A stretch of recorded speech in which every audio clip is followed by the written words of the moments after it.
At Central Junior High, students came together to honor the men and women who gave their lives in service to this country.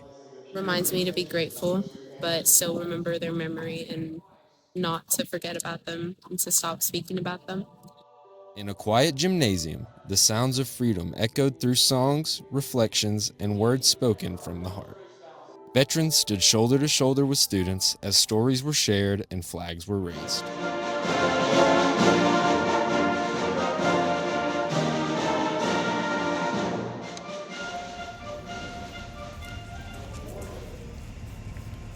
Later that morning, buses made their way to Fayetteville National Cemetery, a place of silence, honor, and of memory.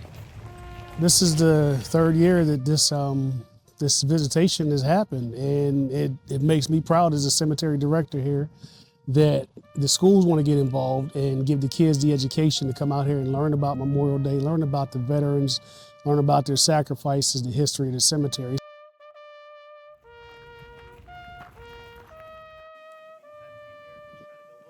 Among the rows of white headstones, young hands placed flags, some knelt, some stood still, but all understood. These weren't just names carved in stone. They were sons and daughters, mothers and fathers, and most importantly, Americans.